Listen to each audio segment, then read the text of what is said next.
Anton Reicha was a Czech-born, later naturalized French composer, a contemporary and lifelong friend of Beethoven. He is now best remembered for his substantial early contributions to the wind quintet literature and his role as teacher of pupils including Franz Liszt, Hector, Berlioz and César Franck. He was also an accomplished theorist, and wrote several treatises on various aspects of composition. Some of his theoretical work dealt with experimental methods of composition, which he applied in a variety of works such as fugues and études for piano and string quartet. Reicha was born in Prague. His father, the town piper, died when the boy was just 10 months old, leaving him in custody of a mother who had no interest in educating him. The young composer ran away from home when only 10 years old, and was subsequently raised and educated in music by his paternal uncle Joseph Reicha. When they moved to Bonn, Joseph secured for his nephew a place playing violin in the half-cappella electoral orchestra alongside the young Beethoven on viola. But for Reicha this was not enough. He studied composition secretly, against his uncle's wishes, and entered the University of Bonn in 1789. When Bonn was captured by the French in 1794, Reicha fled to Hamburg, where he made a living teaching harmony and composition and studied mathematics and philosophy. Between 1799 and 1801 he lived in Paris, trying to gain recognition as an opera composer, without success. In 1801 he moved on to Vienna, where he studied with Salieri and Albrechtsberger and produced his first important works. His life was once again affected by war in 1808 when he left Vienna, occupied by the French under Napoleon, and returned to Paris, where he spent the rest of his life teaching composition, and in 1818 was appointed professor at the Conservatoire. Reicha's output during his Vienna years was prolific and included large semi-didactic cycles of works such as 36 fugues for piano, l'art de varia, and exercises for the treatise Praktische Beispiele. During the later Paris period, however, he focused his attention mostly on theory and produced a number of treatises on composition. Works of this period include 25 crucially important wind quintets which are considered the locus classicus of the genre and are his best-known compositions. None of the advanced ideas he advocated in the most radical of his music and writings, including polyrhythm, polytonality and microtonal music, were accepted or employed by 19th-century composers. Due to Reicha's unwillingness to have his music published, he fell into obscurity soon after his death, and his life and work have yet to be intensively studied. Life 1770 to 1805. Early years. First visit to Paris and the Viennese period. Reicha was born in Prague. His father Simon, the town piper of the city, died when Anton was just 10 months old. Apparently Reicha's mother was not interested in her son's education, and so in 1780 he ran away from home following a sudden impulse. As he recounted in his memoirs, he jumped onto a passing carriage. He first visited his paternal grandfather in Klatovy, and then his paternal uncle Joseph Reicha, a virtuoso cellist, conductor and composer living in Wallerstein, Bavaria, who adopted him. Joseph and his wife, being childless, could give young Anton the full attention. Joseph taught him violin and piano. His wife insisted on his being taught French and German, and he was also taught the flute. In 1785 the family moved to Bonn, where Reicha became a member of the half-capelle of Max Franz, Elector of Cologne. playing violin and second flute in the court orchestra under his uncle's direction. The young Beethoven entered the half-capelle as violist and organist in 1789, and Reicha befriended him. The two became lifelong friends. Christian Gottlob Neff, one of the most important figures in the musical life of the city at the time, may well have instructed both Reicha and his gifted piano pupil Beethoven in composition, and introduced them to the works of Johann Sebastian Bach, such as the Well-Tempered Clavier. From about 1785, Reicha studied composition secretly, against his uncle's wishes, composing and conducting his first symphony in 1787 and entering the University of Bonn in 1789, where he studied and performed until 1794. When Bonn was attacked and captured by the French, he managed to escape to Hamburg, vowed never to perform in public again, and began to earn a living teaching harmony, composition, and piano. He continued composing and studied mathematics, philosophy, and, significantly, methods of teaching composition. In 1799 he moved to Paris, hoping to achieve success as an opera composer. These hopes were dashed, however. He could neither get his old librettos accepted nor find suitable new ones despite support from friends and influential members of the aristocracy, and moved on to Vienna in 1801. Once there, like Beethoven and the young Schubert, he studied with Antonio Salieri and Johann Georg Albrechtsberger. Both were renowned teachers, and Albrechtsberger was also an important theorist and acknowledged authority on counterpoint. Reicha called on Haydn, whom he had met several times in Bonn and Hamburg during the 1790s, and renewed his friendship with Beethoven, whom he had not seen since 1792, when the latter moved from Bonn to Vienna. Reicha's move to Vienna marked the beginning of a more productive and successful period in his life. As he wrote in his memoirs, "The number of works I finished in Vienna is astonishing.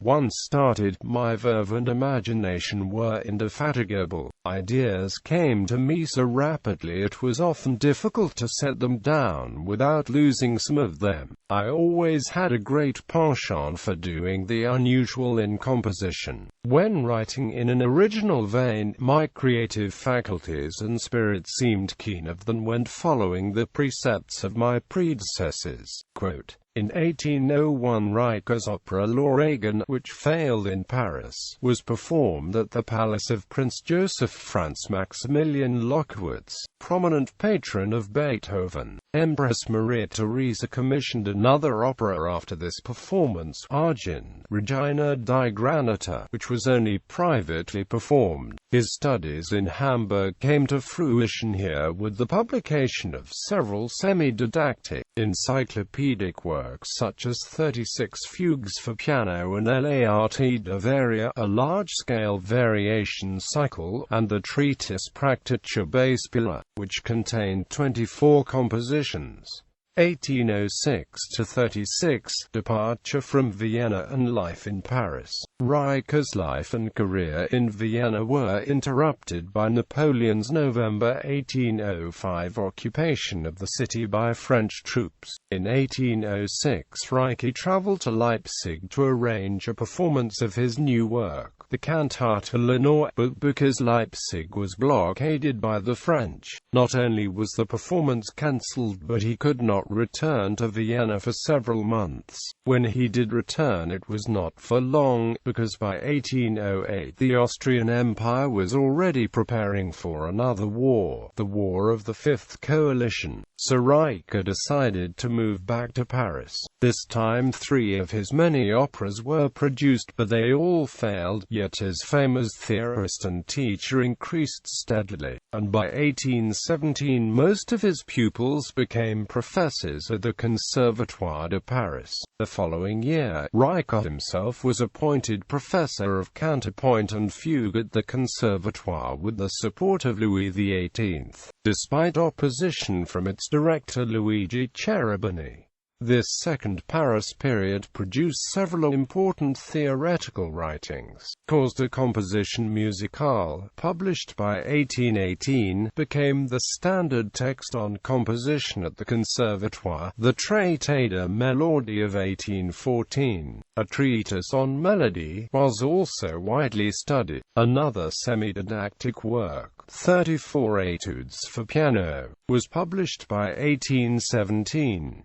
It was also in Paris that Reicha started composing the 25 wind quintets, which proved to be his most enduring works. In 1818 he married Virginie Norst, who bore him 2 daughters. In 1819 he began teaching harmony and music theory to Louise Farrance, after interrupting her studies for her own marriage. She completed studies at the Paris Conservatory with Reicha in 1825. Reicha stayed in Paris for the rest of his life. He became a naturalized citizen of his adopted country in 1829 and Chevalier of the Légion d'honneur in 1835. That same year, he succeeded François-Adrien Bouldieu at the Académie Française. He published 2 more large treatises, Traité de haute composition musicale and Art du compositeur dramatique, on writing opera. His ideas expressed in the former works sparked some controversy at the Conservatoire. In 1826 Franz Liszt, Hector Berlioz and Henry Cohen became students of his, as did Charles Gounod and Pauline Viard. Sometime later, Berlioz in his memoirs acknowledges that Reicha was an admirable teacher of counterpoint, who cared about his pupils and whose lessons were models of integrity and thoroughness. High praise indeed from one so critical of the Conservatoire in general. Frédéric Chopin considered studying with him in 1829 shortly after arriving in Paris from his native Poland, but ultimately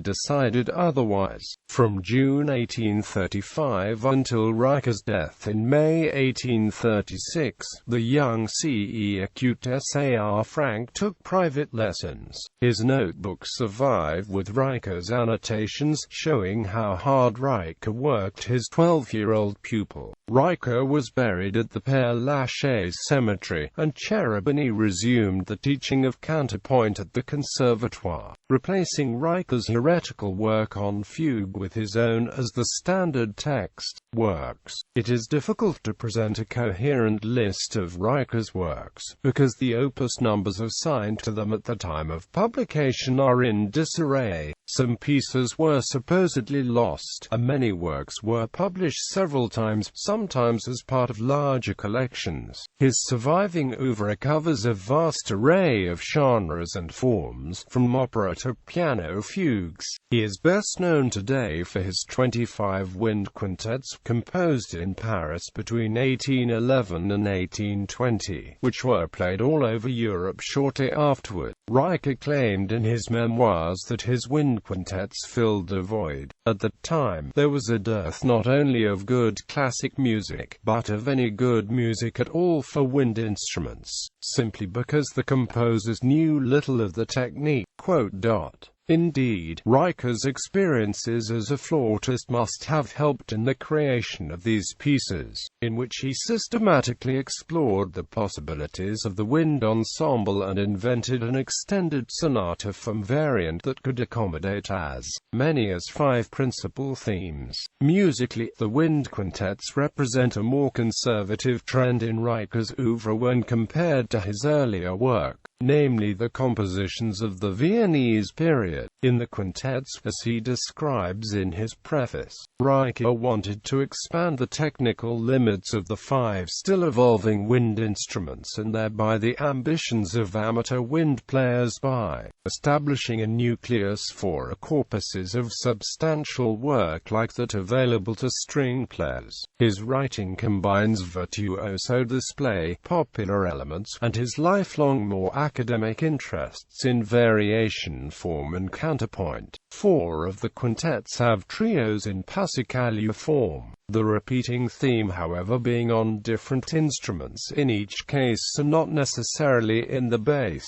Berlioz says the quintets enjoyed a certain vogue in Paris for a number of years. They are interesting pieces but a little cold, while Louis Spohr, who was visiting Paris in 1820 and reserved judgment until he had heard several performed, assessed them in a letter home as having too many ideas linked carelessly and not at all, but excelling in the minuets where this charge does not apply. Spohr was generally impressed by the virtuosity of the wind soloists and was very pleased with the performance of his own piano and wind quintet. Berlioz also comments on two of the players. The first flute has to dominate, so he transposes the flute line up an octave, thus destroying the composer's intention. Of Gustave Vaut's score Anglais playing he says, however remarkable the singer, I find it hard to believe she can ever have made it sound as natural and touching as it did on Vaut's instrument. Technical wizardry also prevails in compositions that illustrate Reicha's theoretical treatise Praktische Beispiele of 1803, where techniques such as bitonality and polyrhythm are explored in extremely difficult sight-reading exercises. 36 Fugues for Piano, published in 1803, was conceived as an illustration of Reicha's new effusion system, a new system for composing fugues.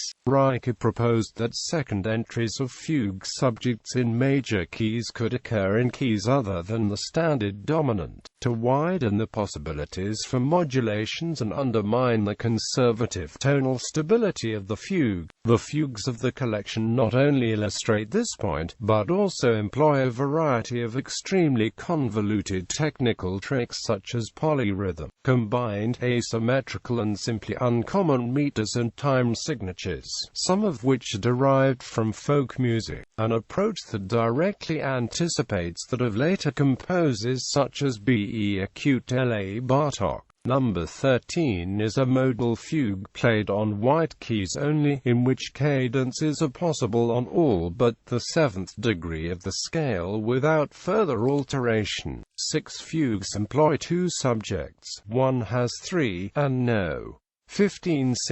In several of the fugues, Reicha established a link with the old tradition by using subjects by Haydn, Bach, Mozart, Scarlatti, Frescobaldi and Handel. Many of the technical accomplishments are unique to fugue literature. The Études of Op. 97, Études dans le genre fugue, published in Paris by 1817, have similarly advanced. Each composition is preceded by Reicha's comments for young composers. 30 of the 34 études included fugues, and every étude is preceded by a prelude based on a particular technical or compositional problem. Again, an exceptionally large number of forms and textures is used, including, for example, the variation form with extensive use of invertible counterpoint, or an andante in C minor based on the famous folio harmonic progression. Reicha's massive cycle of variations, L'Arte de Varia, uses the same pedagogical principle and includes variations in the form of four-voice fugues,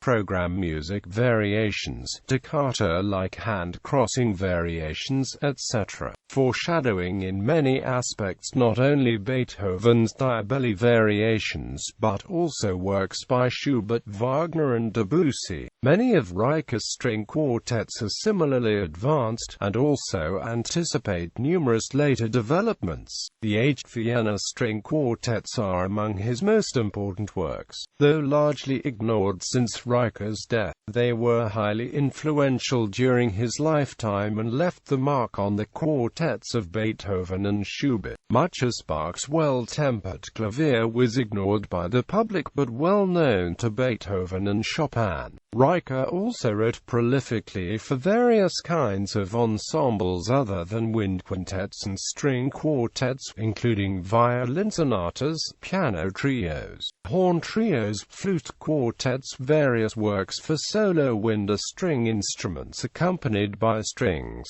and works for voice. He also wrote in larger scale scale genres, including at least 8 known symphonies, 7 operas, and choral works such as a requiem. Much of Reicha's music remained unpublished and/or unperformed during his life, and virtually all of it fell into obscurity after his death. This is partly explained by Reicha's own decisions he reflected on in his autobiography. Many of my works have never been heard because of my aversion to seeking performances. I counted the time spent in such efforts as loss, and preferred to remain at my desk. Quote. He also frequently advocated ideas, such as the use of quarter tones, that were too far ahead of his time to be understood by his contemporaries. Writings.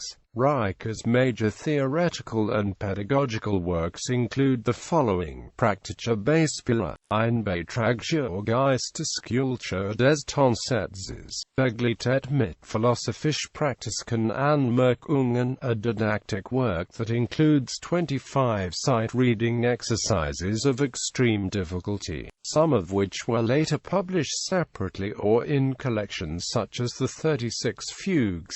The exercises are divided into 3 groups, one for polyrhythm, one for polytonality, and one that included exercises written on 4 staves and so required knowledge of the alto and tenor clefs. Treatise de Melodie, on melody, translated into German by Czerny, caused a composition musicale, out Traité complete et raisonné d'harmonie pratique, on composition, translated into German by Czerny. Traité de haute composition musicale, translated into German by Czerny around 1835. In this late treatise, Reicha expressed some of his most daring ideas, such as the use of quarter tones and folk music.